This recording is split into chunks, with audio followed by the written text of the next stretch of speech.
Hey guys, welcome back to my channel. So today I'm going to be filming a speed paint, but it's also going to be a review of some paints that I have.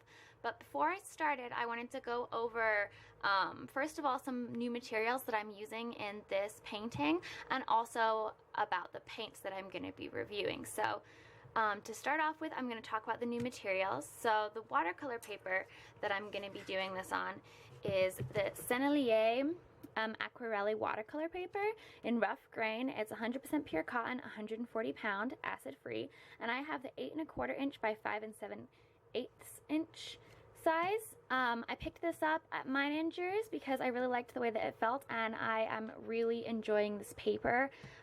It works really well. It just is a great paper. It takes a lot of paint before it starts kind of like getting deconstructed, I guess.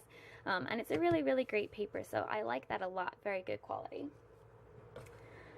The next thing that I'm going to be using to ink my picture, I'm going to be using this. This is a dip pen.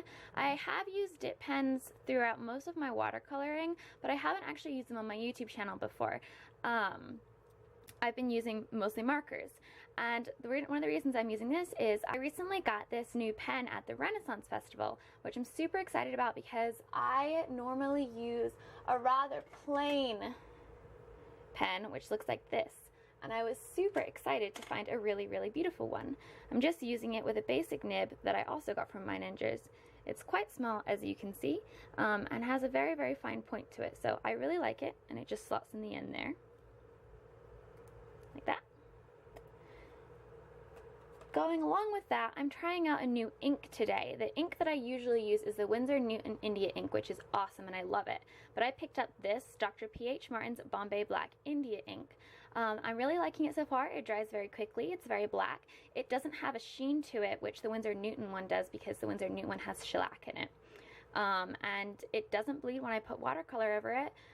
It did bleed with rubbing alcohol, but not watercolor, so that was super exciting. I find that a lot of times if I scrub too hard with the watercolor, if I'm trying to lift something, it can bleed even if unless it's been drying for like 24 hours. So this I really liked. I was able to use it without bleeding within about 5 minutes of application, so. I'm also going to be using a new masking fluid. This is the Incredible White Mask Liquid Frisket. I picked it up because someone mentioned that I should get white mask because I had issues with my previous mask staining.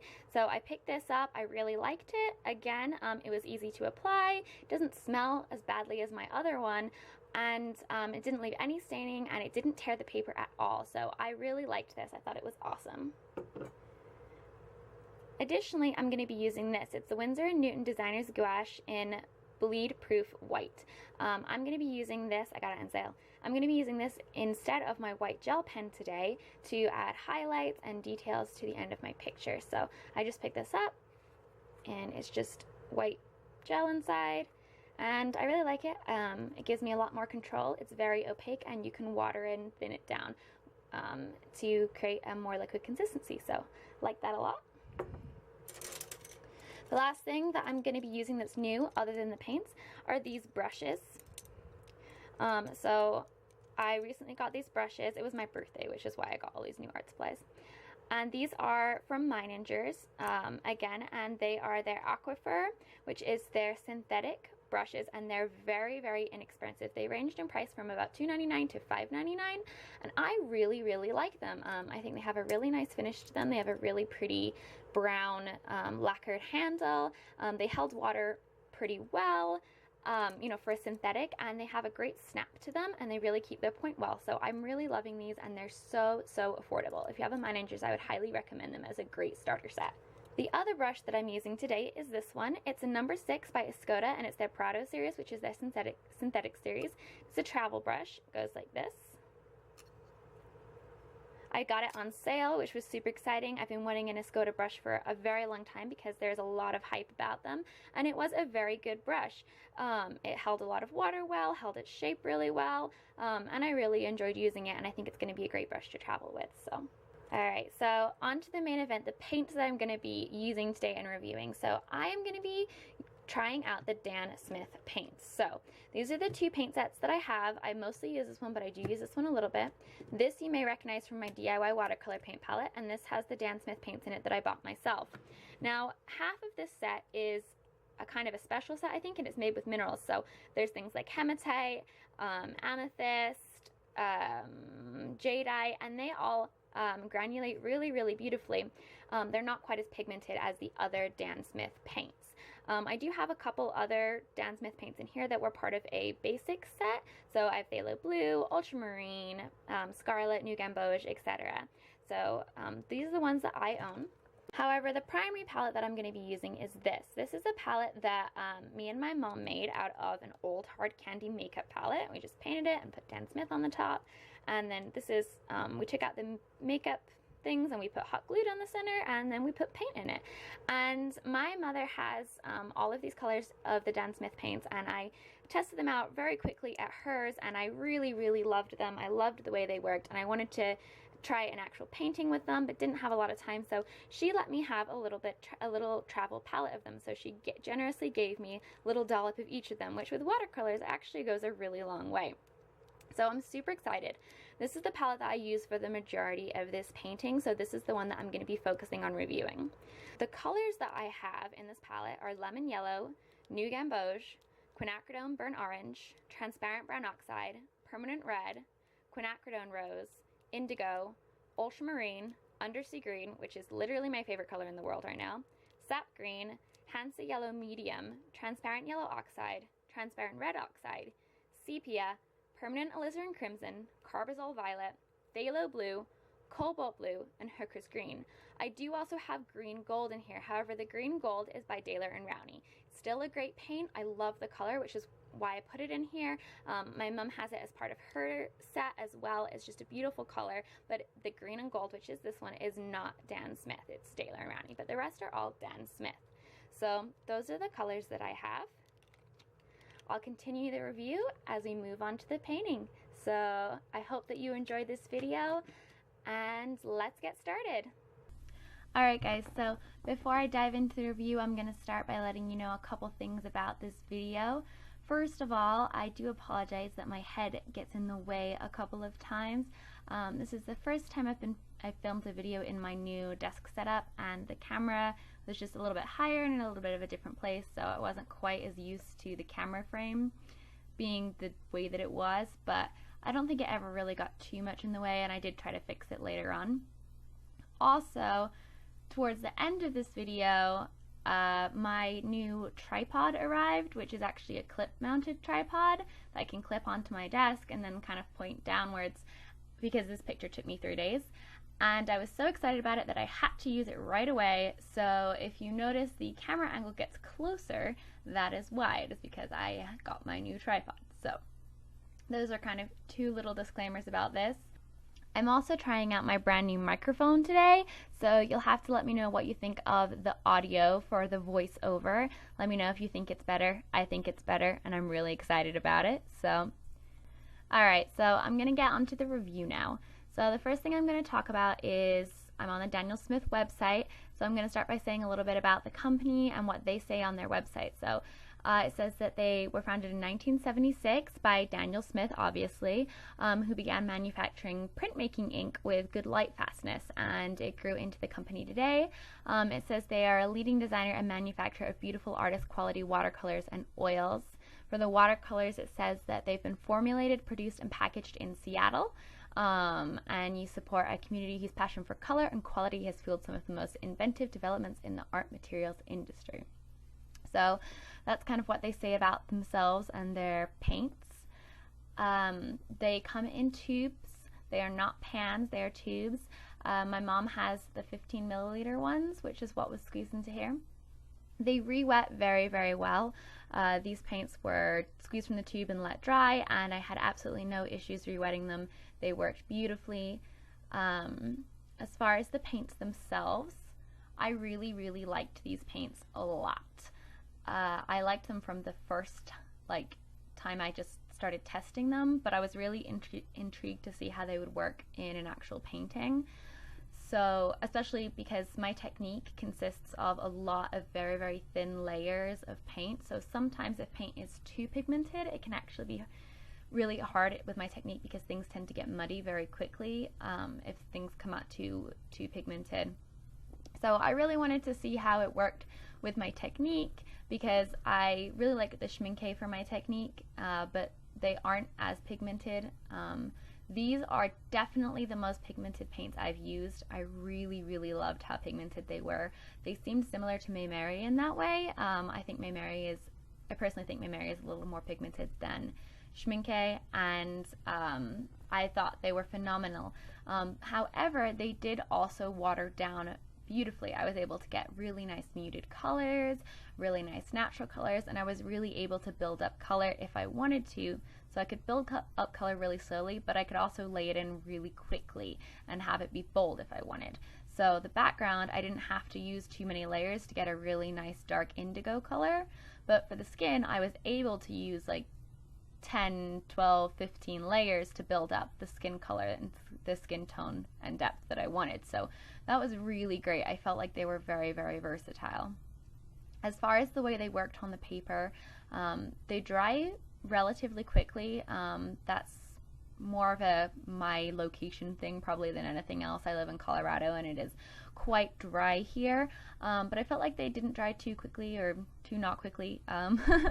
There wasn't very much cabbaging or kind of like weird drying with them, and the colors dried relatively well. They definitely dried lighter, as with most watercolor, but they kept a really, really great translucency and a really, really great pigmentation after they dried. As far as translucency goes, these paints are also very translucent in addition to being very pigmented.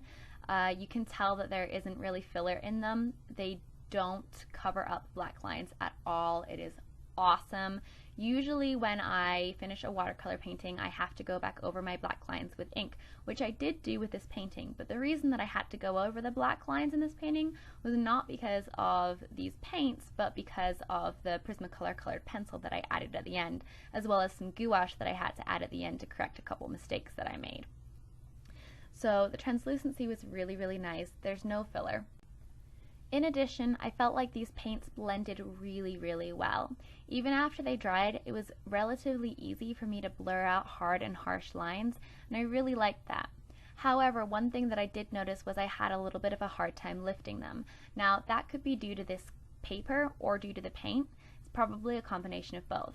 For me, this isn't really a problem. I actually don't do very much lifting in my paintings, and paints and paper that lift very easily is actually something that's not desirable for me because it inhabits my buildup of lots of different layers. So, but if you are the kind of person that likes to do a lot of lifting, just make sure you're using a hard size paper like an Arte, and you shouldn't really have an issue with them. Overall, I adored these paints.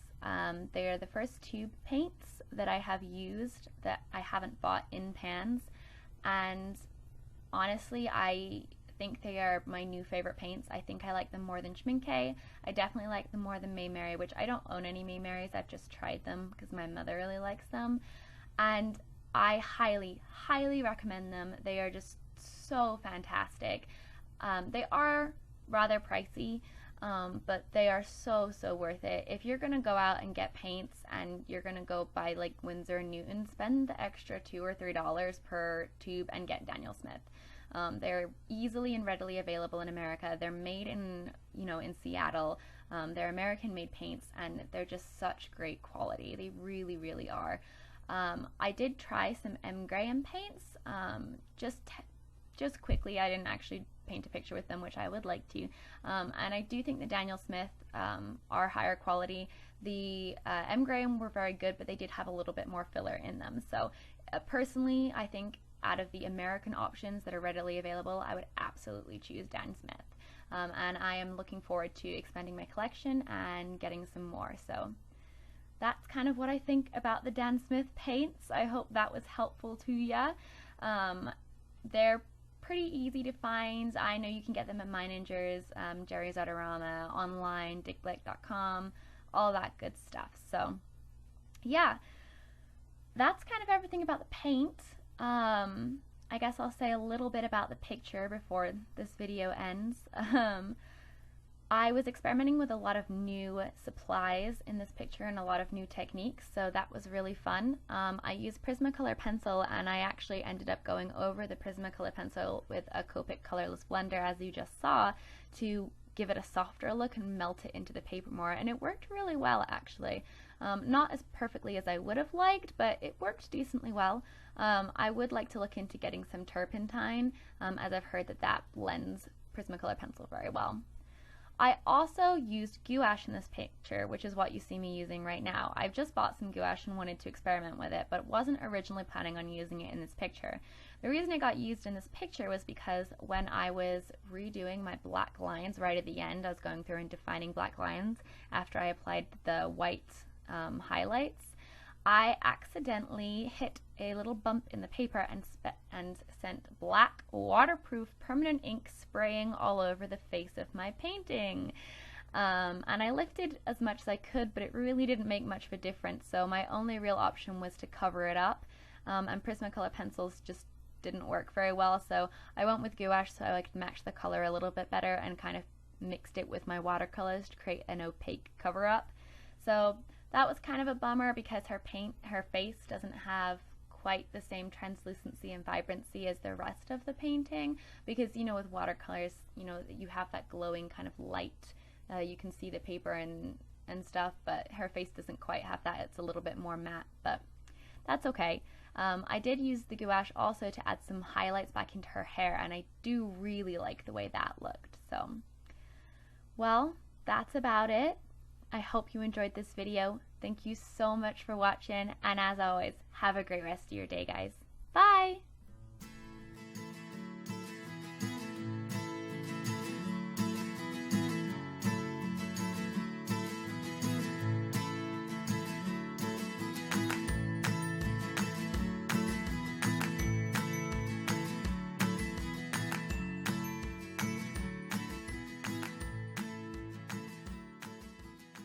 I saw it and I stopped and I was like, I need that in my life, and it is just such a beautiful, beautiful piece of work, and she signed it for me and she was really, really sweet too. It was really, really great to meet her.